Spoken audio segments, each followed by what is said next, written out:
झूठा जग सपना, झूठा जग सपना, कोई नहीं अपना, कोई नहीं अपना। प्रेरणा ये लाया है, पर्व पर्यूषण आया है, प्रेरणा ये लाया है, पर्व पर्यूषण आया है। नर्तन अनमोल नरतन अनमोल, विषयों में मत घोल, विषय विष मत घोल। प्रभु ने फरमाया है, पर्व पर्यूषण आया है। प्रभु ने फरमाया है, पर्व पर्यूषण आया है। काम भोग दुख खान, काम भोग दुख खान। मान चाहे मत मान, मान चाहे मत मान। सत्य ये बतलाया है, पर्व पर्यूषण आया है। सत्य ये बतलाया है, पर्व पर्यूषण आया है। राग भाव दुख कर, राग भाव दुख कर। त्याग सदा सुख कर, त्याग सदा सुख कर। मोह क्यों बढ़ाया है, पर्व पर्यूषण आया है। मोह क्यों बढ़ाया है, पर्व पर्यूषण आया है। गौतम कुमार जो, गौतम कुमार जो। ले लो सारा सार यो, ले लो सारा सार यो। आत्मगीत गाया है, पर्व पर्यूषण आया है। आत्मगीत गाया है, पर्व पर्यूषण आया है। वैराग्य ही सच्चा सार, वैराग्य ही सच्चा सार। धार कर हो जाओ पार, धार कर हो जाओ पार। नैया को तेराया है, पर्व पर्यूषण आया है। नैया को तेराया है, पर्व पर्यूषण आया है। झूठा जग सपना, झूठा जग सपना। कोई नहीं अपना, कोई नहीं अपना। प्रेरणा ये लाया है, पर्व पर्यूषण आया है। प्रेरणा ये लाया है, पर्व पर्यूषण आया है। परम तारक देवाधिदेव अरिहंत परमात्मा श्री सिमंदर स्वामी भगवान के श्री चरणों में अनंत अनंत आस्था के साथ अनंत अनंत वंदन, अनंत नमन। चरम तीर्थंकर क्षमा श्रमण सिद्ध परमात्मा प्रभु महावीर स्वामी के श्री चरणों में अनंत अनंत आस्था के साथ अनंत अनंत वंदन, अनंत नमन। परम उपकारी जिन शासन देव, जिन शासन माता को नमन। आत्मज्ञानी सद्गुरुदेव परमात्म स्वरूप परम पूज्य युग प्रधान आचार्य भगवान के श्री चरणों में अनंत अनंत आस्था के साथ अनंत अनंत वंदन, अनंत नमन। परम श्रद्धेय श्रमण संघीय प्रमुख मंत्री श्री शिरीष मुनि जी महाराज के श्री चरणों में वंदन नमन करने के पश्चात आत्मप्रिय स्नेही साथी मुनिवृंद, भव्यात्माओं, पर्वाधिराज पर्व पर्यूषण का आज यह दूसरा दिवस। आप सभी इन पावन पवित्र दिवसों में श्री अंतकृत दशांग सूत्र का मूल और अर्थ सहित वाचन विवेचन श्रवण कर रहे हैं। कल विवेचन के अंतर्गत आप सबने सुना था श्री अंतकृत दशांग सूत्र क्या है। श्री अंतकृत दशांग सूत्र क्या है, इस सूत्र का मूल हार्द क्या है, इस सूत्र के अंतर्गत क्या क्या आता है, आगम कैसे बने, भगवान ने किस प्रकार देशना दी, आदि आदि सब बातें कल आप सबने सुनी थी। अंतकृत दशांग सूत्र का मतलब भी आपने सुना था कि जिन्होंने अंतिम करणीय उत्कृष्ट कार्य कर लिया, जिन्होंने अपने अंतिम श्वासोश्वास में मुक्ति की तरफ प्रयाण कर लिया, जो केवल ज्ञान को उपलब्ध हो गए परंतु आयुष्य कर्म शेष ना रहने से मुक्ति की तरफ प्रयाण कर गए, ऐसी 90 अंतकृत आत्माओं का वर्णन इस श्री अंतकृत दशांग सूत्र में आ रहा है। कल सारी भूमिका आप सबके सामने रखी थी। आज हम चलेंगे पहले वर्ग के पहले अध्ययन की ओर। पहले वर्ग में क्या बात आ रही है, उस काल और उस समय में चंपा नामक एक नगरी थी। ध्यान से सुनना है। चंपा नाम की एक नगरी थी। नगरी के ईशान कोण में पूर्णभद्र नाम का यक्ष मंदिर था। उस नगरी, चैत्य एवं वनखंड का वर्णन औपपातिक सूत्र के अनुसार जानना चाहिए। उस चंपा नगरी में कोणिक नामक राजा राज्य करता था। वह महाहिमवान के समान अजेय और श्रेष्ठ था। यहाँ पर बतलाया कि वो काल वो समय में चंपा नाम की नगरी थी।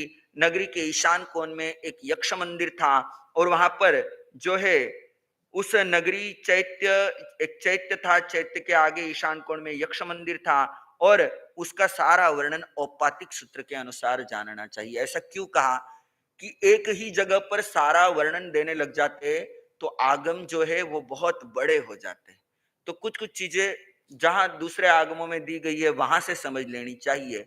आप कहोगे महाराज साहब इसमें तो कितनी दिक्कत होगी। दिक्कत नहीं होगी, इसमें आपको एक के साथ दो दो आगम पढ़ने का सुअवसर मिलेगा। आप चाहते हो कि उस समय में नगरी कैसी थी, वो चैत्य कैसा था, कैसे वो चैत्यालय हुआ करते थे, तो आपको अगर उसकी जानकारी चाहिए तो आप औपातिक सूत्र पढ़ सकते हैं। वहां चंपा नगरी में कोणिक नाम का राजा राज्य करता था। वो कैसा था? महाहिमवान, पर्वत के समान। जैसे पर्वत अजेय होता है, पर्वत को कोई क्या बोलते उसे छेद नहीं सकता, भेद नहीं सकता, ऐसा अजेय और श्रेष्ठ था। उस काल और उस समय में आर्य सुधर्मा स्वामी चंपा नगरी में पधारे। उनके आगमन का समाचार सुनकर नगर निवासी धर्मोपदेश सुनने आए और उपदेश सुनकर वापस चले गए। भगवान आर्य सुधर्मा स्वामी, आचार्य सुधर्मा स्वामी जो है वो चंपा नगरी में पधारे हैं और उसी चैत्य खंड में वहां पर ईशान कोण में पूर्णभद्र नामक चैत्य में उस यक्ष मंदिर के पास वहां पर वो पधारे हैं। और उनके आगमन का जैसे ही नगर निवासियों ने सुना कि यहाँ पर आचार्य श्री सुधर्मा स्वामी आए हैं, तो वो सभी उनका धर्म उपदेश सुनने के लिए वहां पर चले गए। जैसे आप सभी अभी ये धर्म कथा का समय है तो अपने अपने घरों से निकल करके यहाँ पर आए हैं, वैसे उस समय में भी वो सब लोग वहां पर धर्मोपदेश सुनने गए। लोगों के चले जाने के बाद आर्य सुधर्मा स्वामी के शिष्य आर्य जम्बू स्वामी उनकी पर्युपासना सेवा करते हुए इस प्रकार बोले। हम पर्युपासना का मतलब लेते हैं कि सिर्फ सेवा करना। सेवा करना भी एक अर्थ है उसका, परंतु पर्युपासना का मतलब है समीप में बैठना। समीप में बैठ करके उन्होंने प्रश्न किया है। क्या प्रश्न किया है वो आगे आएगा, परंतु अधिकांश आगमों की शुरुआत होती है एक शब्द से, तेणम कालेणम तेणम समयणम।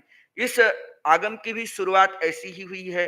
तो यहाँ पर यह आगम जो है प्रश्नोत्तर शैली में है। कल ही मैंने आपको बताया था कि आर्य जम्बू स्वामी जो है वो प्रश्न कर रहे हैं और उसका समाधान आचार्य सुधर्मा स्वामी जो है वो उसका समाधान दे रहे हैं। तो ये प्रश्नोत्तर शैली है। यहाँ पर तेणम कालेणम तेणम समयणम यह पाठ जो है भूमिका रूप में है।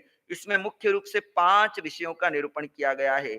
वर्णन क्षेत्र, उस समय की परिस्थिति, आगम के प्रतिपादक, प्रतिपादक की योग्यता और प्रश्नकर्ता। इनके अतिरिक्त इसमें अन्य विषयों का भी जो उल्लेख किया गया है। प्रस्तुत आगम के अनुशीलन एवं परिशीलन से उसका यथास्थान बोध प्राप्त हो जाएगा। प्रस्तुत में उल्लिखित काल और समय दोनों शब्द एक ही अर्थ के द्योतक है। फिर दो शब्दों का प्रयोग क्यों किया गया? आचार्य भगवान की या आगम की शैली रही है कि वो स्वयं प्रश्न उठाते हैं और स्वयं उसका समाधान करते हैं। आगमकार ने शुरुआत की है आगम की, तो बोला है तेणम कालेणम तेणम समयनम, उस काल और उस समय में। अब काल और समय तो एक जैसे ही है, फिर दो अलग अलग क्यों बतलाएं? प्रश्न उठाया गया है। तो यहाँ पर इस प्रश्न का होना स्वाभाविक है। साधारणतः समय को काल का पर्यायवाची मान लेते हैं, परंतु वास्तव में देखा जाए तो ये दोनों शब्द भिन्न अर्थक है। काल शब्द उत्सर्पिणी और अवसर्पिणी रूप काल चक्र में हुए व्यक्ति के समय का बोधक है। काल शब्द जो है उस काल में, काल चक्र दो है, उत्सर्पिणी काल अवसर्पिणी काल, तो ये काल शब्द जो है उसका बोधक है। और उस काल का यह अर्थ यहाँ पर यह समझना चाहिए कि अवसर्पिणी काल के, अभी अवसर्पिणी काल चल रहा है, अवसर्पिणी काल के चतुर्थ आरे में इस आगम की वाचना दी गई। तेणम कालेणम का मतलब होगा अवसर्पिणी काल का चौथा आरा। परंतु इससे यह स्पष्ट नहीं होता कि चौथे आरे में वाचना कब दी गई, क्योंकि चौथा आरा तो 42,000 वर्ष का है। अब इतना लंबा चौड़ा आ रहा है तो कब वाचना दी गई? तो आगे बताया 42,000 वर्ष कम एक कोटा कोटि मिच्छामि दुक्कडम। चौथा आरा जो है वो 42,000 वर्ष कम एक कोटा कोटि सागरोपम का है। अतः इस बात को यह समझाने के लिए तेणम समयणम पद दिया गया। तेणम कालेणम में तो उस काल यानी अवसर्पिणी काल के चतुर्थ आरे में, परंतु समय क्या है उसके लिए तेणम समयणम शब्द दिया। और उस समय का यह अर्थ है कि जिस समय आर्य सुधर्मा स्वामी विचरण करते हुए चंपा नगरी में पधारे, उस समय उन्होंने जम्बू स्वामी को प्रस्तुत आगम की वाचना दी। इससे यह ध्वनित होता है कि प्रस्तुत आगम की वाचना भगवान महावीर के निर्वाण के बाद दी गई। आर्य जम्बू ने भगवान महावीर के निर्वाण के पश्चात 16 वर्ष की आयु में आर्य सुधर्मा के पास दीक्षा ली थी। वीर निर्वाण के 12 वर्ष पश्चात आर्य सुधर्मा को केवल ज्ञान हुआ था। आगमों की वाचना का यह प्रसंग केवल ज्ञान के पहले पहले का है, यानी आर्य सुधर्मा स्वामी की छद्मस्त अवस्था का ही है। अतः संभव है कि यह प्रसंग जम्बू स्वामी की 24 से 28 वर्ष की अवस्था के बीच का हो। आगम में आपको बार बार अंतेवासी शब्द सुनने को मिलेगा। अंतेवासी का मतलब होता है प्रिय शिष्य, और दूसरा मतलब होता है निकट रहने वाला। इस सूत्र में जाव और वन्नो शब्दों के बार बार प्रयोग हुए हैं। जाव का मतलब होता है जब तक, वहां तक। इस शब्द से यह संकेत किया गया है कि इस विषय का विस्तृत पाठ और विस्तृत वर्णन अन्य स्थान पर किया गया है, उसे यहाँ भी प्रसंगानुसार समझ लेना चाहिए। वन्नो शब्द में वर्णनीय वस्तुएं आती है, जैसे कि नगर, पर्वत, उद्यान, राजा आदि का वर्णन जिस जिस स्थान पर विस्तार पूर्वक किया गया है उन पाठों की बार बार पुनरावृत्ति ना हो, इसलिए यहाँ वन्नो शब्द का संकेत प्रसंगानुसार उस संपूर्ण भाव को समझने के लिए किया जाता है। चंपानगरी, पूर्णभद्र चैत्य आदि का विस्तृत वर्णन औपातिक सूत्र में समझ लेना चाहिए। यहाँ पर सुधर्मा स्वामी को स्थविर शब्द से संबोधित किया गया, स्थविर कहा गया है। सुधर्मा स्वामी ने 50 वर्ष की अवस्था में आयु पर्याय में दीक्षा ग्रहण की थी और 30 वर्ष तक वे प्रभु महावीर के श्री चरणों में सेवा में रहे। यह घटना, यह प्रसंग भगवान महावीर के निर्वाण के बाद का है। अतः इस समय आर्य सुधर्मा स्वामी, इनकी अवस्था 80 वर्ष से अधिक की होनी चाहिए। स्थविर शब्द का मतलब होता है जो स्वयं स्थिर हो गया है और अन्यों को स्थिर करने में समर्थ है, जो स्वयं धर्म एवं आचार मर्यादा आदि में स्थिर रहकर दूसरों को भी स्थिर करने में समर्थ हो। आगमों में 3 प्रकार के स्थविर बताए गए हैं, वयस्थविर, दीक्षा स्थविर और श्रुत स्थविर। वयस्थविर में कम से कम 60 वर्ष की जिसकी आयु हो वह वयस्थविर गिना जाता है, यानी 60 वर्ष के ऊपर जिसकी आयु हो गई है वो वयस्थविर है। दीक्षा स्थविर के लिए बताया कि कम से कम 20 वर्ष जिसका दीक्षा पर्याय हो गया वह दीक्षा स्थविर है। और श्रुत स्थविर यानी स्थानांग एवं समवायांग सूत्र के अर्थ का ज्ञाता हो। यहाँ सूत्र का ज्ञाता हो ऐसा नहीं कहा, ध्यान ध्यान रखना, सूत्र के अर्थ का ज्ञाता हो। सूत्र के ज्ञाता तो क्या, आजकल सूत्र तो लाइब्रेरी में सब जगह भरे पड़े हैं, सूत्र पढ़ लो ज्ञाता बन जाओ, परंतु उसका अर्थ जो गुरु शिष्य परंपरा से चला आ रहा है, उसके जो रहस्य गुरु द्वारा प्राप्त हुए हैं, उन रहस्यों को जो हृदयंगम करने वाला है, ऐसा जो व्यक्ति है, ऐसा जो शिष्य है, वह श्रुत स्थविर कहलाता है। आर्य सुधर्मा स्वामी तीनों ही दृष्टियों से स्थविर थे। क्यों? उनकी उम्र 80 वर्ष से अधिक की थी, तो 60 वर्ष से ऊपर वाला आयु स्थविर गिना जाता है। दीक्षा पर्याय भी 30 वर्ष से अधिक का था, तो 20 वर्ष की दीक्षा पर्याय के ऊपर वाला दीक्षा स्थविर गिना जाता है। और श्रुत स्थविर तो वे थे ही, क्योंकि स्थानांग समवायांग आदि का तो उन्होंने परमात्मा से ही सब जो है ग्रहण किया था। आर्य शब्द का यहाँ बार बार प्रयोग आपको सुनने को मिलेगा। आर्य शब्द यानी क्या? भव्य प्राणी अपने कल्याण के लिए जिनकी सेवा करते हैं, अथवा हेय त्याज्य पदार्थों से जो दूर रहते हैं, अथवा कर्म रूप काष्ठ का छेदन करने के लिए रत्नत्रय रूप आरा जिन्होंने प्राप्त कर लिया है, उन्हें आर्य कहते हैं। कितनी सुंदर उपमा दी है। आचार्य भगवान ने कई बार प्रवचन में फरमाया है कि रामायण काल में, महाभारत काल में पत्नियां अपने पति को आर्य कहकर बुलाती थी। आर्य शब्द एक विशिष्ट सम्मान का सूचक है, एक विशिष्ट संबोधन है। परंतु यहाँ पर बतलाया कि भव्य प्राणी अपने कल्याण के लिए जिनकी सेवा करते हैं, अथवा जो है ये त्याज्य पदार्थों से दूर रहते हैं। और आगे वाली लाइन जो है वो हमारे और आपके जीवन में अपनाने रूप है कि कर्म रूप काष्ठ का छेदन करने के लिए जो रत्नत्रय रूप आरा प्राप्त करते हैं। आरा समझते हो? काष्ठ समझते हो? काष्ठ यानी लकड़ी, काष्ठ यानी लकड़ी। कर्म की लकड़ी को काटने के लिए रत्नत्रय रूप आरा। कभी लकड़ी को काटते हुए, अभी तो कटर आ गए हैं, पुराने समय में एक आरा नाम का एक औजार हुआ करता था, दोनों तरफ से उसको ऐसे चलाया जाता था, तो उसे आरा कहा जाता था, जिससे लकड़ी कटती थी। तो कर्म रूप काष्ठ को काटने के लिए रत्नत्रय रूप आरा। रत्नत्रय मानी क्या? कल मैंने बताया था। हाँ हाँ बोलो। सम्यक दर्शन, सम्यक ज्ञान, सम्यक चारित्र। यह जो है रत्नत्रय है। जिन्होंने ये रत्नत्रय प्राप्त कर लिया उनको आर्य कहते हैं। आध्यात्मिक जगत में आर्य शब्द का बड़ा महत्वपूर्ण स्थान है। आर्य शब्द ही एक ऐसा शब्द है जिसमें सब गुणों का समावेश हो जाता है। सब गुणों का आर्य शब्द में समावेश हो जाता है। आर्य शब्द की इसी महानता के कारण इसे श्री सुधर्मा स्वामी का विशेषण बनाया गया है। बार बार आपको भंते शब्द भी सुनने को मिलेगा। जैन एवं बौद्ध परंपरा में अपने धर्मगुरु, धर्माचार्य तथा परम श्रद्धेय आप्त पुरुषों के लिए भंते शब्द का प्रयोग मिलता है। इसके अनेक अर्थ होते हैं। जो ज्ञान, दर्शन, चारित्र आदि ऐश्वर्यों से युक्त है, अथवा भव का, संसार परिभ्रमण का अंत करने वाले हैं, उनको क्या कहते हैं? भंते। भंते भव का अंत करने वाला, संसार परिभ्रमण का अंत करने वाला। भगवान शब्द से भी यही अर्थ समझना चाहिए। अब यह वर्णन कहां पर हो रहा है? चंपा नगरी के अंदर। चंपा नगरी में आचार्य सुधर्मा स्वामी पधारे हैं। वहां पर धर्म परिषदा धर्मोपदेश सुनने आई है। धर्मोपदेश सुनकर के चली गई है। फिर जम्बू स्वामी ने प्रश्न किया है। यह वर्णन चंपा नगरी का है। चंपा नगरी के लिए बताया, भारत की सुंदरतम नगरियों में से एक थी ये चंपा नगरी, जिसकी सुंदरता और शोभा का वर्णन औपपातिक सूत्र में विस्तार पूर्वक मिलता है। यह अंग देश की राजधानी थी, परंतु राजा श्रेणिक की मृत्यु ईस्वी पूर्व लगभग 544 के पश्चात महाराजा कोणिक ने राजगृह को छोड़कर चंपा नगरी को अपनी राजधानी बना लिया।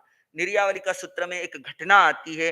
वो घटना इस तरह है कि मगधपति राजा श्रेणिक बहुत वृद्ध हो चुके थे। उनके पुत्रों में अशोक चंद्र कोणिक सबसे बड़ा, प्रखर, तेजस्वी और महत्वाकांक्षी था।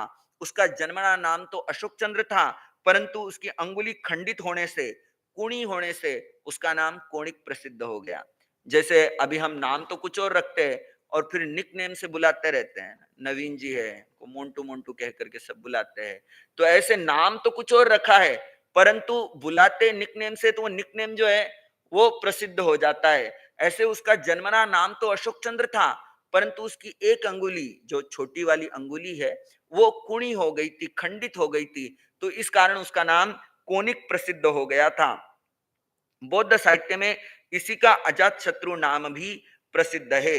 राजा श्रेणिक ने अपने दो पुत्रों हल्ल विहल्ल कुमारों को राज्य की दो अमूल्य श्रेष्ठ वस्तुएं दी थी। एक देवनामी हार और दूसरा सिंचानक हाथी। इससे कोणिक का मन जल भुन गया। कोणिक बड़ा था और हल्ल विहल्ल छोटे थे।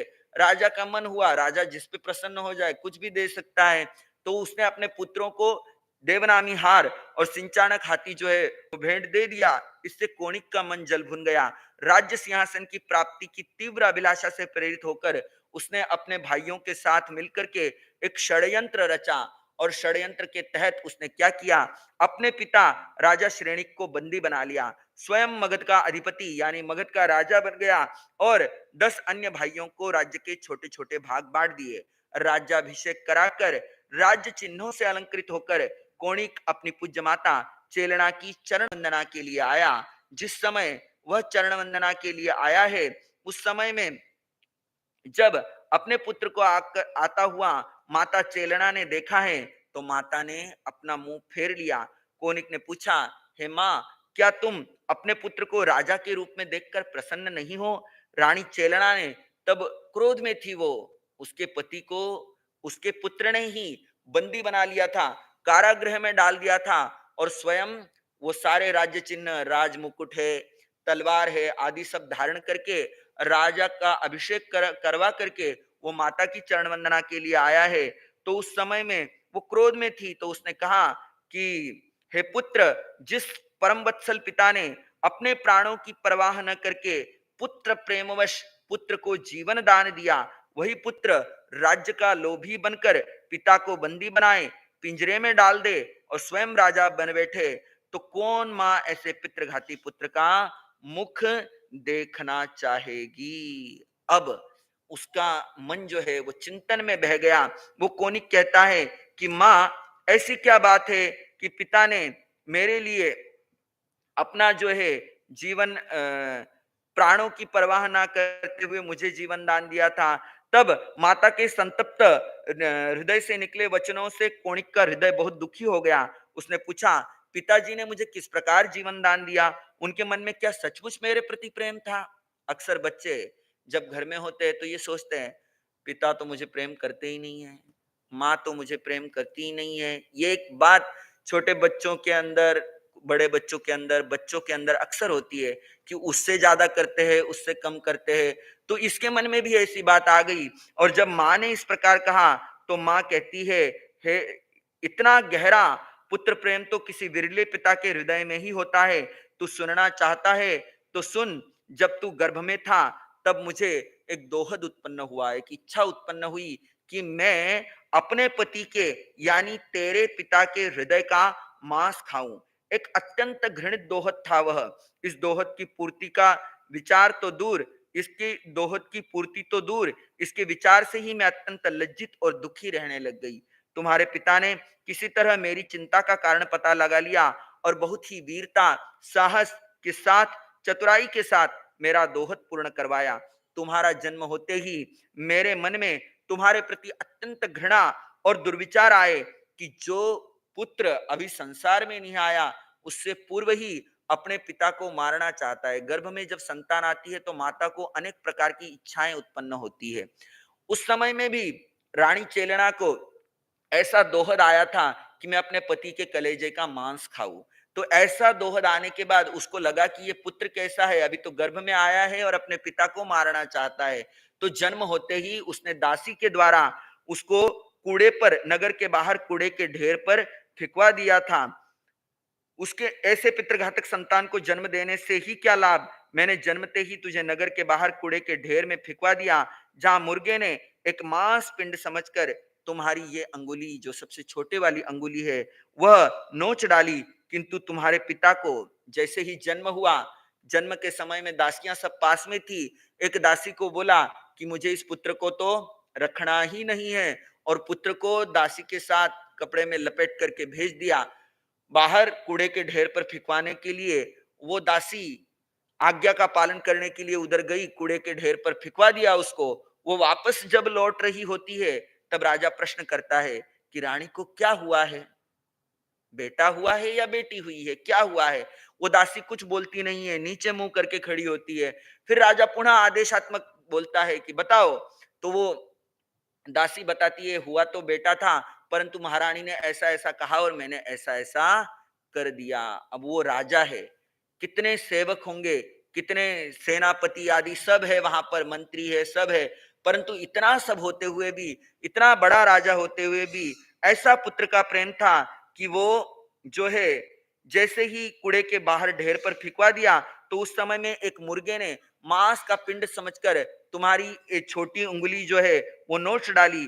तुम्हारे पिता को जब ये बात पता चली, माँ अपने पुत्र को चेलना कोनिक को कह रही है कि जैसे ही पिता को यह बात पता चली है, पिता स्वयं दौड़ करके गए हैं कहां पर, कूड़े के ढेर पर, और स्वयं उस पुत्र को तुम्हें उठा करके लाए, ममता पूर्वक तुम्हारा लालन पालन किया। तुम्हारी अंगुली में मवाद पड़ जाने से रात को तुम रोते नहीं थे। जब पीप भर जाती है, मवाद भर जाती, तो उसका दर्द कितना होता है।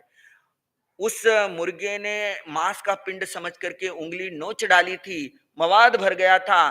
तो उस समय में पिता जो है, तुम्हें पीड़ा होती थी तो पिता मुख में तुम्हारी उंगली लेकर के वो मवाद चूस करके थूकते थे। इस तरह तुम्हें साता पहुंचाते थे और तुम्हारी पीड़ा दूर करते थे। ऐसा सुनाते सुनाते जो है उसका हृदय जो है वह भर आया और वह रोने लग गई। क्या कहती है, देखा केवल खुद को तूने, कोणिक ये क्या किया, देखा केवल खुद को तूने, कोनिक ये क्या किया, उस पिता के, उस पिता के उपकारों का बदला ये दिया, देखा केवल खुद को तूने, कोणिक ये क्या किया। माँ ने सारी घटना सुनाई है और जब वो घटना सुना रही है, सुनाते सुनाते उसका हृदय भर आया, आंखें भीग गई। माता के मुख से जैसे ही ये वृत्तांत सुना है, तो वो बेटा क्या सोचता है, माँ तो मुझे मारना चाहती थी, पिता ने मुझे बचाया, मेरा लालन पालन किया, और ऐसे ही पिता को मैंने क्या कर दिया, बंदी बना दिया। अंदर में पश्चाताप की भावना तीव्र उठी है और उस समय में वो पश्चाताप में फूट फूट कर रो पड़ा। और पास में ही एक कुल्हाड़ी पड़ी हुई थी। क्या पड़ा था, कुल्हाड़ी पड़ी हुई थी। वो कुल्हाड़ी उठाई और दौड़ करके जाने लग गया, किधर, जेल की तरफ, कारागार की तरफ। उधर दौड़ करके जा रहा है, सोचता है इस कुल्हाड़ी से पिता के सारे बंधन स्वयं अपने हाथ से काटूंगा और पुनः उनको राज्य सिंहासन पर बिठाऊंगा, उनकी सेवा करूंगा, अपने पापों का प्रायश्चित करूंगा।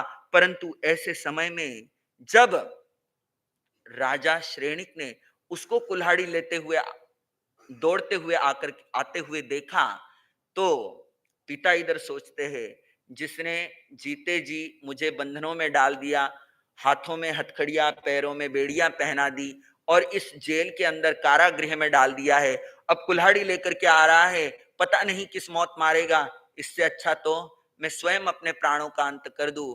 राजाओं के हाथ में हीरे की कणिका होती है, जिसे चूसते ही मृत्यु हो जाती है। उन्होंने वो मुख में ले लिया और स्वयं वो उसे चूस करके उन्होंने अपना प्राणांत कर लिया। पिता की मृत्यु से, जब पिता की मृत्यु इस तरह हुई, तो कोनिक जो है वो शोक मग्न हो गया, अंदर से पूरा हिल गया, विवल सा हो उठा। पिता को याद कर वह फूट फूट कर रो पड़ा। अनेक दिनों तक वह शोक में डूबा रहा। उद्यान आदि में कहीं बाहर घूमने पर उसका शोक कुछ देर के लिए शांत हो जाता था। बाहर जाता था उद्यान में, वहां पर बगीचे में फूल आदि देखता, वृक्ष देखता, थोड़ी देर के लिए मन शांत हो जाता। परंतु जैसे ही राज सिंहासन के पास आता, वैसे ही वापस रोने लग जाता। पिता की याद उसे बहुत सताती थी। इस शोक की निवृत्ति के लिए मंत्रिमंडल ने सलाह दी और राजगृह को उन्होंने छोड़ दिया। ये सारी घटना कहाँ की है, राजगृह की है। राजगृह भगवान महावीर की एक, जहां पर अनेक चातुर्मास हुए, वो नगरी जहां पर राजा थे श्रेणिक, और वहां की ये घटना है। और जब राजगृह को छोड़ा और उसके बाद चंपा नगरी को उन्होंने अपना राजधानी बनाया। यद्यपि राजा कोनिक ने राज्य लिप्सु बनकर पिता को कारागार में डालकर बहुत ही निंदनीय कार्य किया, परंतु बाद में माता के समझाने पर, अपने दुष्कृत्य पर अनुताप पश्चाताप करके वह माता पिता के प्रति अत्यंत आदर भाव रखने लग गया। पहले तो मन में ऐसा था कि दो बड़े भाइयों को तो अच्छी अच्छी चीजें दे दी, मेरे को तो कुछ दिया ही नहीं। भीतर ही भीतर ईर्ष्या, अग्नि ऐसी है ईर्ष्या की, जब जलती है तो बड़ों बड़ों को राख कर देती है। ऐसी ईर्ष्या भीतर में थी। और फिर उस ईर्ष्या में बड़े बड़े कार्य कर दिए, परंतु पिता की मृत्यु, मां ने जब ये बात सारी समझाई और उसके बाद पिता की मृत्यु हो गई, पश्चाताप इतना भीतर में हुआ कि वह माता पिता का परम विनीत कहाया गया। और जैन आगमों में उसे माता पिता का परम विनीत कहा गया है। भगवान महावीर का भी वह परम भक्त था। कैसा परम भक्त था पता है? आपकी और हमारी भक्ति तो अपने गुरु के प्रति कुछ भी नहीं है। उसकी भक्ति क्या थी सुनो। कहते हैं राजा कोणिक ने एक प्रवृत्तिवादक पुरुष रखा था। एक ऐसा व्यक्ति रखा हुआ था जिसके अंडर अनेक लोग काम करते थे। आप समझ लो कि एक मैनेजर है और उसके नीचे 100 200 तो बहुत छोटी बात है, बहुत सारे लोग थे उसके नीचे। बच्चे को बाहर ले जाइए, बहुत सारे लोग जो है उसके अंडर काम करते थे। काम क्या था? राजा जो कोणिक था वह प्रवृत्तिवादक पुरुष रखा हुआ था, उसको बहुत सारा धन देते थे। किस बात का पता है? आज भगवान महावीर स्वामी कहां विराज रहे हैं? केवल ये सूचना प्राप्त करने की। उस प्रवृत्तिवादक पुरुष के अंदर अनेक से लोग थे।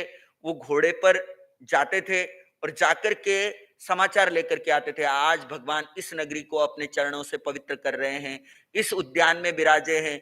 ये सूचना सुबह सुबह राजा कोणिक सुनता था। किससे? प्रवृत्तिवादक पुरुषों से। केवल इतना सुनने के लिए उसने एक व्यक्ति रखा हुआ था, उसके अंडर अनेक व्यक्ति काम करते थे। वो जो अंडर काम करने वाले लोग हैं वो आकर की सूचना इस प्रवृत्तिवादक पुरुष को देते थे और वो प्रवृत्तिवादक पुरुष आकर की सूचना राजा कोणिक को देता था। देखो कितनी स्वामी भक्ति थी, कितना परम समर्पण था। और जब वो आकर की सूचना देते थे जिस समय में, उस समय में राजा कोणिक अपने सिंहासन से उठ करके जिस दिशा की ओर भगवान है उस दिशा की तरफ 7 8 कदम जाकर के भगवान को वंदन नमस्कार करते थे। तो ऐसा जो प्रातः काल प्रतिदिन भगवान महावीर के समाचार देता देता था, अवगत कराता था, ऐसा उसने प्रवृत्तिवादक पुरुष रखा हुआ था। कोणिक अपनी प्रजा का पिता, रक्षक, शांतिकारक और सर्वदा हित करने वाला था। अब यहां पर आगे वर्णन आ रहा है, हे भगवान श्रुत धर्म की आदि करने वाले, श्रुत धर्म की आदि करने वाले, यावत निर्वाण पद को प्राप्त श्रमण भगवान महावीर ने सप्तम अंग उपासक दशांग सूत्र का यह अर्थ प्रतिपादन किया है, जिसको अभी मैंने आप श्री के मुखारबिंद से सुना। हे भगवान अब यह बताने की कृपा करे कि प्रभु महावीर ने अष्टम अंग अंतकृत दशांग सूत्र का क्या अर्थ बताया है। आर्य सुधर्मा स्वामी बोले, जम्बू श्रमण भगवान महावीर ने अष्टम अंग श्री अंतकृत दशांग सूत्र के 8 वर्ग प्रतिपादित किए हैं, प्रतिपादन किए हैं। देखो कितना विनय है, सीखने वाली बातें हैं आगमों से हमको, कि हमको गुरु से कुछ पूछना है तो कितना विनम्रता का भाव हो। आर्य जम्बू ने आचार्य सुधर्मा स्वामी को वंदन नमस्कार किया। वंदन नमस्कार करके निवेदन करते हैं कि भंते 7वें अंग उपासक दशांग का जो अर्थ आपने सुनाया है वह मैंने सुना है। कृपा कर 8वें अंतकृत दशांग सूत्र में क्या परमात्मा ने फरमाया है, कृपा करिए मुझे बतलाइए। विनम्रता की भाषा, कहते हैं जितना व्यक्ति विनम्र होगा उतना व्यक्ति ऊंचा उठेगा। आचार्य भगवान के जीवन को देखो कितने बड़े हैं। तो कल शाम को भी जब जाप का कार्यक्रम पूर्ण हुआ, कुछ साधक खड़े थे, तो भगवान ने क्या सहजता में कहा। अक्सर कहते हैं कि बातें तो हम बड़ी बड़ी कर जाते हैं परंतु जीवन में नहीं। जो भेद ज्ञानी जीव है, एक भवावतारी है, आत्मज्ञानी सदगुरु है, इतनी साधना करते हैं फिर कहते हैं मेरे जीवन में कुछ भी नहीं। हम थोड़े से त्याग पचकान करते हैं, कई लोग आते हैं, कई बार छोटे छोटे त्याग होते हैं पर आकर के बताएंगे महाराज साहब मैंने इतनी अठाइयां कर ली, इतने मास्कमण कर लिए, मेरे ये पचकान है, ये त्याग है। विनम्रता, जितना व्यक्ति विनम्र होगा, जितना झुकेगा उतना ऊपर उतना ऊपर उतना ऊपर उठता चला जाएगा। इस सूत्र के अंतर्गत विनम्रता से प्रारंभ हुआ है। आर्य जम्बू ने आचार्य सुधर्मा स्वामी को वंदन व्यवहार करके विनम्रता पूर्वक पूछा है। प्रस्तुत सूत्र में गुरु शिष्य के प्रश्नोत्तर की मर्यादा एवं अंग सूत्रों के क्रमशः अध्ययन करने की विधि का बड़े सुंदर ढंग से वर्णन उपलब्ध होता है। प्राचीन युग की वर्णन शैली का भी परिज्ञान प्राप्त होता है। प्राचीन युग में अर्थ स्पष्ट करने की ओर विशेष ध्यान रहता था, उसे अधिक से अधिक सुबोध बनाने के लिए प्रयत्न किया जाता था। भाषा की कठिनता, दुरूहता, प्रांजलता इतनी अपेक्षित नहीं थी जितनी की अर्थ की स्पष्टता। भाषा कैसी भी हो परंतु उसका भाव समझ में आना चाहिए। आप देखो, कुछ कुछ ही शब्द है, परंतु वो आपको हृदयंगम हो गए तो आपका कितना कायाकल्प हो सकता है। भगवान अक्सर आने वाले प्रत्येक जीव को ये प्रेरणा देते हैं, जड़ जीव का भेद करो। परमात्मा की वाणी हमें यही सिखाती है, जगाती है कि हमें भेद ज्ञान करना है, निरंतर ज्ञाता दृष्टा भाव में रहना है, आत्म भावों में स्थित रहना है। ये बात तो सुनने के लिए, कहने के लिए बहुत छोटी है, जीने के लिए बहुत बड़ी है। और इतनी सी बात समझ में आ गई तो समझो जीवन का कल्याण है। सुबोध, अर्थ स्पष्ट होना चाहिए। भाषा की कठिनता से अर्थ स्पष्ट नहीं हो पाते, इसलिए सुबोध, सरल और रुचिपूर्ण शैली के द्वारा यह आगमों की भाषा है। आगमकार श्रद्धेय महापुरुषों ने भाषा के काठिन्य जाल से अपने को सर्वथा उन्मुक्त रखा है। यह अंतकृत दशांग सूत्र, इसमें 8 कर्मों का नाश करके संसार रूपी समुद्र से पार उतरने वाले, जीवन के अंतिम समय में केवल ज्ञान और केवल दर्शन उपार्जन कर मोक्ष जाने वाले जीवों का वर्णन है। इनकी दशा अवस्था का वर्णन है। अंतकृत दशांग सूत्र में एक ही श्रुत स्कंद है, 8 वर्ग है और 90 अध्ययन है। आगे पुनः प्रश्न करते हैं कि बनते 8वां सूत्र अंग जो है अंतकृत दशांग सूत्र बतलाया है, तो उसके कितने वर्ग कथन किए हैं? 8 वर्ग कथन किए हैं। तो पहले वर्ग का क्या भाव फरमाया है?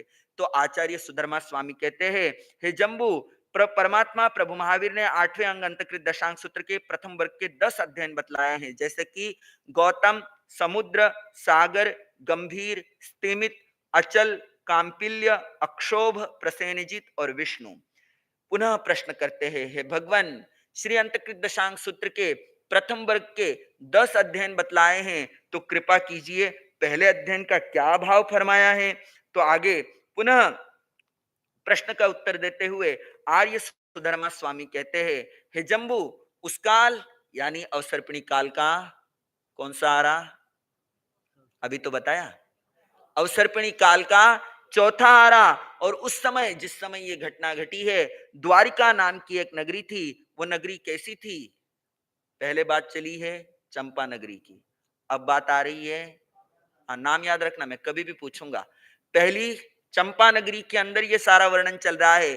अब बतला रहे हैं कि उस काल और उस समय में द्वारिका नाम की नगरी थी। ये नगरी कैसी थी? 12 योजन लंबी, 9 योजन चौड़ी, वैश्रमण देव कुबेर की विलक्षण बुद्धि से उसकी रचना की गई थी। उसका कोट सोने का बना हुआ था। इंद्रनील, वैडूर्य आदि मणियों का प्रयोग होने के कारण उसके कंगुरे 5 वर्ण वाले दिखाई दे रहे थे। वह रमणीय थी, कुबेर नगरी के समान प्रतीत होती थी, प्रमोद और क्रीड़ा का स्थान बन रही थी, साक्षात देवलोक जैसी मनोहर लग रही थी, देखने योग्य थी, दर्शनीय थी, अभिरूप थी, प्रतिरूप थी। द्वारिका नगरी के बाहर ईशान कोण में रैवतक नाम का एक पर्वत था, उस पर नंदनवन नाम का एक उद्यान था। उद्यान वर्णनीय था। वहां सूर्यप्रिय नाम का यक्ष का एक मंदिर था, वह बहुत प्राचीन था और एक वनखंड यानी अनेक वृक्षों के समुदाय से वह घिरा हुआ था। उस वनखंड के मध्य में सुंदर अशोक वृक्ष था। अब वर्णन शुरू हो रहा है। ये श्री अंतकृत दशांग सूत्र के प्रथम वर्ग के प्रथम अध्ययन का प्रारंभ के जो 5 ही वर्ग है, उसमें 51 साधकों का वर्णन आपको सुनने को मिलेगा और इन सब का वर्णन इस द्वारिका नगरी से संबंधित है। जैसे अभी हम अवध संग्रीला में बैठे हैं, सूरत के पास में है, बलेश्वर नगरी है, ऐसे ही वो द्वारिका नगरी है और इन सब का वर्णन जो है वो द्वारिका नगरी से है और वासुदेव श्री कृष्ण के राज परिवार से संबंधित है। इसलिए यहाँ पर द्वारिका नगरी का वर्णन आ रहा है। द्वारिका कैसी थी? तो कहते हैं भारतीय इतिहास की एक प्रसिद्धतम नगरी थी। कैसी थी? अतीव समृद्धिशाली थी, जिसकी बाउंड्री लाइन सोने की बनी हुई थी और उस बाउंड्री लाइन सोने का कोट था और उसके ऊपर हीरे, मोती, माणक, पन्नों के कंगूरे लगे हुए थे, है ना? कितनी समृद्धि होगी, ऐसी सुंदरतम नगरी थी। निर्माण कैसे हुआ उसके बारे में एक घटना आती है। मथुरा के अत्याचारी शासक कंस का श्री कृष्ण के हाथों अंत हो जाने पर उसकी पत्नी जीवयशा रोती बिलखती अपने पिता प्रतिवासुदेव जरासंध के पास गई। उसका हृदय विदारक विलाप और उत्तेजक वचन सुनकर जरासंध क्रोध से आग बबूला हो उठे। उसने शौरीपुर के राजा समुद्र विजय के पास दूत भेजा और कहा, यदि अपना भला चाहते हो तो कृष्ण और बलराम को मेरे पास भेज दो, अन्यथा मैं शौरीपुर का सर्वनाश कर डालूंगा। जीवयशा जो कि कंस की पत्नी थी, जब कंस की मृत्यु हो गई तो वो अपने पिता के पास गई और पिता ने दूत भेज करके इधर शौरीपुर के राजा समुद्र विजय के पास ये बात कह दी कि कृष्ण और बलराम को मेरे पास भेज दो, नहीं तो मैं शौरीपुर का सर्वनाश कर दूंगा। समुद्र विजय जी ने अपने मंत्रियों एवं निमित्तज्ञों से पूछा हमें क्या करना चाहिए। प्रधान निमित्तज्ञ ने बताया यद्यपि आपके वंश में तीन तीन महापुरुष पैदा हुए हैं। कौन कौन? भावी तीर्थंकर कुमार अरिष्टनेमी, वासुदेव श्री कृष्ण एवं बलदेव बलभद्र। इनके रहते कोई भी आपका बाल बांका नहीं कर सकता, परंतु ये जो भूमि है ये यादवों के लिए अनुकूल नहीं है। यदुवंश था, यादव थे सब। कहते हैं कि ये भूमि यादवों के लिए अनुकूल नहीं है, आए दिन संघर्ष अशांति रहेगी, तो इससे बचने के लिए आप दक्षिण पश्चिम दिशा की तरफ जो है वो चले जाइए। दक्षिण पश्चिम दिशा की तरफ आप प्रस्थान कीजिए। दक्षिण पश्चिम दिशा की तरफ जाते जाते जहां पर सत्यभामा अपने पुत्र को जन्म दे, वहीं पर अपना झंडा गाड़ दे, उसी भूमि पर यादव वंश का अभ्युदय होगा। किसने कही ये बात? निमित्तज्ञ ने कहा कि इस तरह से आप दक्षिण पश्चिम दिशा की तरफ चले जाओ, वहां पर जहां पर सत्यभामा अपने पुत्र को जन्म दे, वहीं पर यादव वंश का अभ्युदय होगा। समुद्र विजय जी, वसुदेव, श्री कृष्ण, बलभद्र आदि पूरा यादव कुल चलता चलता दक्षिणी पश्चिमी समुद्र तट पर पहुंच गया। वहां रैवतक गिरी की वायव्य दिशा में छावनी डाली। वहीं पर सत्यभामा ने एक पुत्र युगल को जन्म दिया, नाम था भानु और भ्रमर। निमित्तज्ञ के कहे अनुसार वहीं पर यादवों ने अपनी राजधानी बनाने का निश्चय किया। वासुदेव श्री कृष्ण ने अष्टम भक्त तप करके देवता का स्मरण किया। सुस्थित नामक देव उपस्थित हुआ। वासुदेव ने कहा मेरे लिए एक नई नगरी का निर्माण करो। देवता ने इंद्र महाराज को श्री कृष्ण वासुदेव की भावना बताई। इंद्र महाराज ने वैश्रवण देव कुबेर को आदेश दिया और वासुदेव श्री कृष्ण के लिए एक अतीव रमणीय, बहुत ही सुंदर विशाल नगरी का निर्माण हुआ। जो नगरी कैसी थी? 12 योजन लंबी, 9 योजन चौड़ी, भव्य विशाल नगरी थी। इस नगरी का नाम द्वारका कैसे पड़ा पता है? इतनी बड़ी नगरी थी, बहुत सारे दरवाजे थे, अनेक दरवाजे, अनेक द्वार उपद्वार होने से इसका नाम द्वारवती पड़ा और धीरे धीरे आगे चल करके वो द्वारका हो गया। आचार्य हेमचंद्र के वर्णन के अनुसार यहीं पर पहले वासुदेव की द्वारिका नामक नगरी थी, जो बाद में समुद्र में डूब गई थी। कुबेर ने उसी स्थान पर वैसी ही नगरी का निर्माण किया, इसलिए उसका भी नाम द्वारका रखा गया। कुछ विद्वानों का यह मत है कि वहां पर 12 पूज्य लोग रहते थे, शासक स्वामी 12 पूज्य थे। कौन? 10 दशारह, एक राजा श्री कृष्ण और 12वें बलदेव। ऐसे 12 प्रमुख शासक होने से इसका नाम बारापति पड़ा, जो धीरे धीरे द्वारापति और बाद में द्वारका कहलाया। जो नगरी 12 योजन लंबी हो उसे 12 योजना यामा कहते हैं। प्रस्तुत में यहाँ पर योजन का अर्थ जो है आत्मांगुल से करना चाहिए। जिस काल में जो मनुष्य होते हैं उनके अपने अंगुल को आत्मांगुल कहते हैं। हमारी अंगुली है ना, ये जो अंगुली है ये अपना अपना नाप है ऐसा। उस काल में वो जो मनुष्य है उनकी जितनी अंगुली है वो उनका आत्मांगुल है। ऐसे 66 अंगुल का एक धनुष होता है, 2000 धनुषों का एक कोस होता है, 4 कोस का एक योजन होता है। इस तरह द्वारिका नगरी की लंबाई 48 कोस थी। 48 कोस जितने विशाल लंबे क्षेत्र में द्वारिका नगरी को बसाया गया था। वह 9 योजन विस्तीर्ण थी। धनपति यानी जिसका निर्माण कुबेर की बुद्धि के द्वारा हुआ, इसलिए उसे धनपति निर्मिता भी कहते हैं। ये जो कुबेर देव है उत्तर दिशा के एक अधिष्ठाता देव है, जिन्हें धन समृद्धि के स्वामी माना गया है। इन्होंने स्वयं द्वारिका नगरी का निर्माण किया, जिसका प्राकार यानी जिसकी बाउंड्री वॉल सोने की बनी हुई हो उसे चामीकर प्राकारा कहते हैं। नगरी कैसी थी? हृदय में प्रमोद प्रसन्नता पैदा करने वाली थी।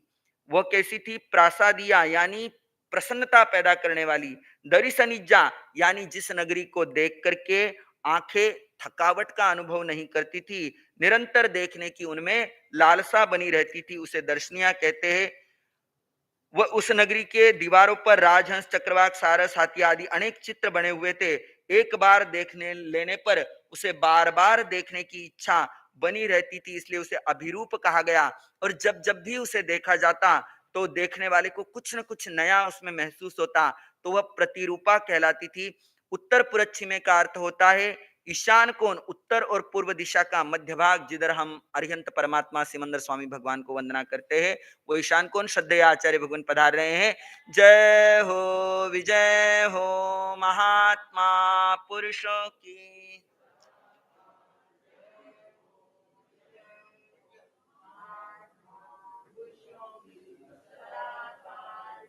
माइक पीछे कर दे इसको।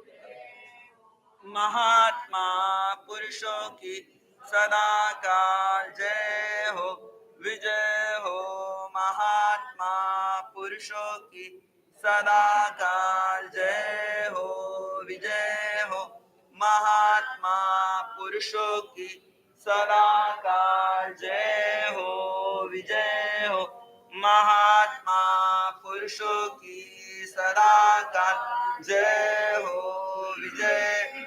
बोलिए आत्मज्ञानी सद्गुरुदेव युग प्रधानाचार्य सम्राट पूज्य श्री शिव मुनि जी महाराज साहब की वंदना करेंगे। तीखु तो आया हीणम पया हीणम करेमि वंदामि नामं सामि सत्कारे सम्मानेमि कल्याणं मंगलम देवयम् चेयं पजुआसामि मथेन मनामि तीखुतो आया हीणं पया हीणं करेमि वन्दामि नामं सामि सत्कारे सम्मानेमि कल्याणं मंगलम देवयम् चेयं पजुआसामि मथेन मनामि तीखुतो आया हीणं पया हीणं करेमि वन्दामि नामं सामि सत्कारेमि सम्माने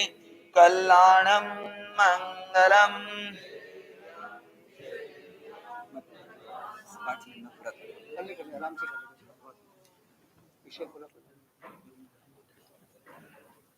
श्रद्धेय आचार्य भगवंत शिवाचार्य समोसरण में पधार चुके हैं। मैं आप सबको बतला रहा था कि वो द्वारिका नगरी कैसी थी। उस द्वारिका नगरी के ईशान कोण में उत्तर पुरथी में यानी ईशान कोण यानी उत्तर और पूर्व दिशा का मध्य भाग, जिस ओर हम सभी अभी वर्तमान में विराजमान अरिहंत परमात्मा श्री सिमंदर स्वामी भगवान को लक्ष्य में रखकर नमोत्थुणम के पाठ से 3 बार वंदन देते हैं, तो वो ईशान कोण कहलाता है। रैवतक पर्वत था। रैवतक पर्वत को उज्जयंत गिरनार भी कहा जाता है। महाभारत आदि में भी इस रैवतक पर्वत का वर्णन आता है, जिसमें भिन्न भिन्न जाति के वृक्ष हो, वह वनखंड कहलाता है। सुरप्रिय शब्द के यहाँ पर 2 अर्थ आते हैं। पहला अर्थ है सुरो यानी देवों को जो प्रिय है, प्यारा है, और सुरा प्रिय यानी सुरा मदिरा का भी नाम है, मदिरा को प्रिय मानने वाला। ये द्वारिका नगरी थी। उस द्वारिका नगरी में कृष्ण नाम के वसुदेव राजा राज्य करते थे। वे महान थे। द्वारिका नगरी में कृष्ण महाराज समुद्र विजय की प्रधानता वाले 10 दशार, 10 पूज्यजन, बलदेव की प्रधानता वाले 5 महावीर, प्रद्युम्न की प्रधानता वाले 3.5 करोड़ राजकुमार, शांब की प्रधानता वाले 60,000 दुर्दांत कुमार, महासेन की प्रधानता वाले 56,000 सैनिक, वीरसेन की प्रधानता वाले 21,000 वीर, उग्रसेन की प्रधानता वाले 16,000 राजा, रुक्मिणी की प्रधानता वाली 16,000 देवियां रानियां, अनंग सेना की प्रधानता वाली हजारों गणिकाएं और भी अनेकों ऐश्वर्यशाली यावत सेठ, इन सब पर तथा द्वारिका एवं आधे भरत क्षेत्र के समस्त जनों पर कौन शासन कर रहे थे? कृष्ण महाराज। कितने लोग थे देखो आप, 60,000 तो कुमार थे, 3.5 करोड़ राजकुमार थे, 56,000 सैनिक थे, 21,000 वीर थे, 16,000 राजा थे, 16,000 रानियां थी, अनंग सेना वाली अनेक गणिकाएं थी और अनेक ऐश्वर्यशाली सेठ थे। ऐसी एक विशाल नगरी थी वो द्वारिका, और वहां पर ये सब अनेक लोग वहां पर रहते थे। महाराजा कृष्ण को महाहिमवान यानी हिमालय के समान जो महान हो वह बतलाया गया है। जैसे कि पर्वतों में हिमालय पर्वत महान होता है, वैसे ही शेष राजाओं की अपेक्षा कृष्ण महाराज महान थे।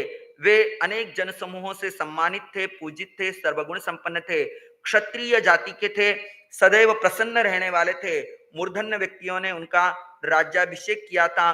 माता पिता के विनीत होने के कारण वे सुपुत्र कहलाते थे। इस तरह ये जो है महाराजा कृष्ण जो है वहां पर राज्य करते थे। आगे घटना आती है कि उसी द्वारिका नगरी में अंधकृष्णी नाम के राजा राज्य करते थे। महाराजा कृष्ण के वहां पर ही द्वारिका नगरी के अंदर ही अंधकृष्णी नाम के राजा राज्य करते थे। पर्वतों में जैसे हिमवान पर्वत महान है, ऐसे ही वह राजा अन्य राजाओं से महान था। उसकी रिद्धि समृद्धि का विशेष वर्णन औपातिक सूत्र में किया गया है। उस राजा की रानी का नाम धारिणी था। किसी समय में धारिणी रानी एक उत्तम शैया पर शयन कर रही थी।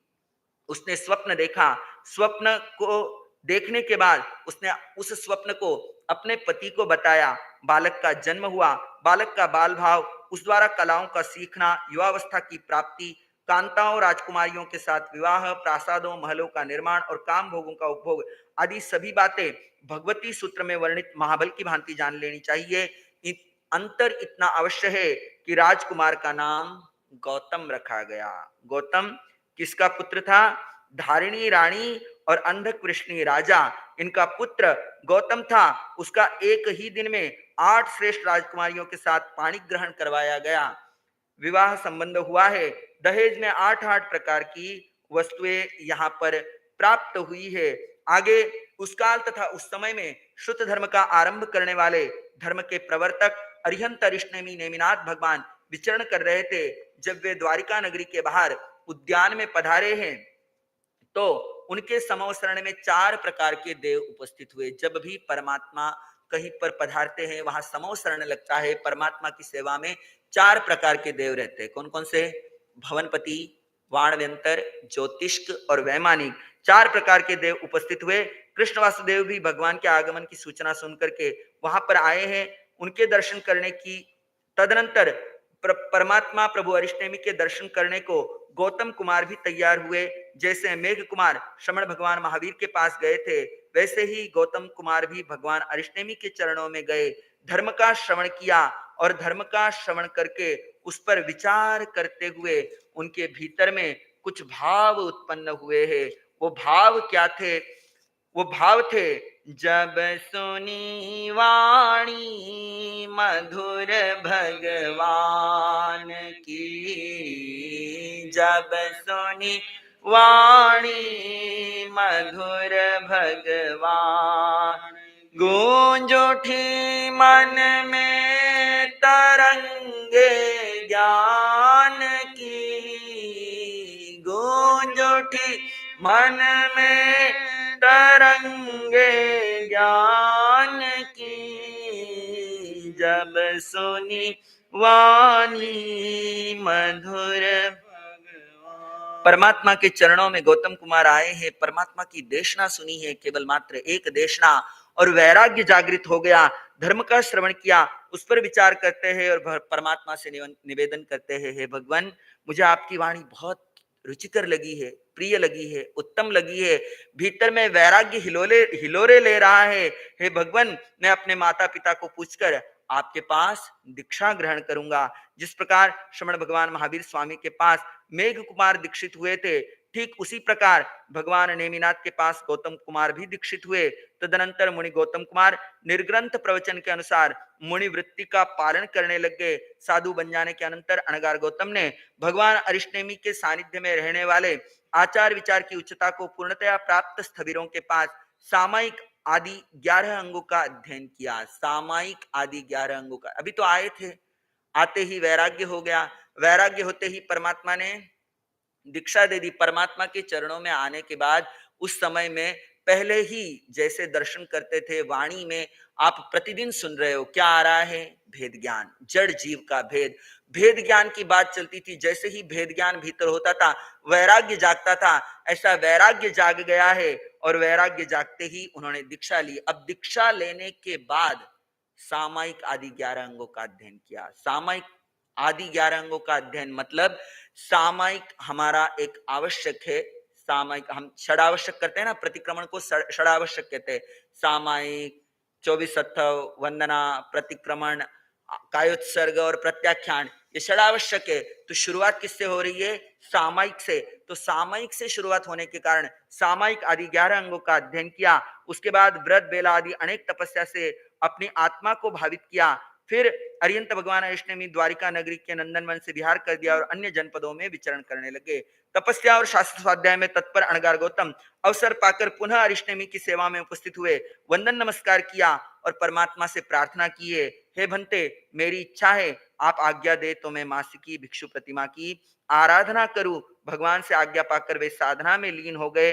भगवती सूत्र में स्कंदक मुनि का जैसे वर्णन आता है उसी प्रकार उन्होंने किन्होंने गौतम अनगार ने, ये पहले अंतकृत आत्मा है गौतम अनगार, उन्होंने क्या किया है, भिक्षु की 12 प्रतिमाओं का आराधना की है, गुणरत्न तप की आराधना की है और आदि आराधना करते हुए अंत में चिंतन मनन अध्ययन आदि करते हुए स्थविर मुनिराजों के साथ शत्रुंजय पर्वत पर 1 मास की संलेखना के द्वारा 12 वर्ष तक दीक्षा पर्याय की पालना प्रतिपालना करते हुए अंत में सिद्धत्व को प्राप्त किया है। बोलिए अंतकृत अणगार श्री गौतम कुमार की, बोलिए अंतकृत श्री गौतम अणगार की।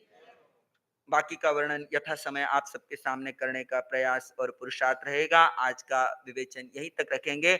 आगमे तिविहे पन्नते तंजा सुत्तागमे अत्थागमे तद्भयागमे एवा श्री शुद्ध ज्ञान के विषय में जो कोई विचार लाग्यो होते में आलम जम्वैधम बच्चा मेलियम हिणखरम चखरम पय हिणम विणय हिणम जो हिणम घोषरम सुठिनम दुट्ठु परिच्छियम अकाले कौ सज्जाओ काले न कौ सज्जाओ असज्जाइये सज्जाइयम सज्जाइये न सज्जाइयम भणता गुणता विचारता ज्ञान ज्ञानवंत की आशातना की हो जो में देव से अय्यार को तस्समिच्छामि दुक्कडम तस्समिच्छामि दुक्कडम तस्समिच्छामि दुक्कडम।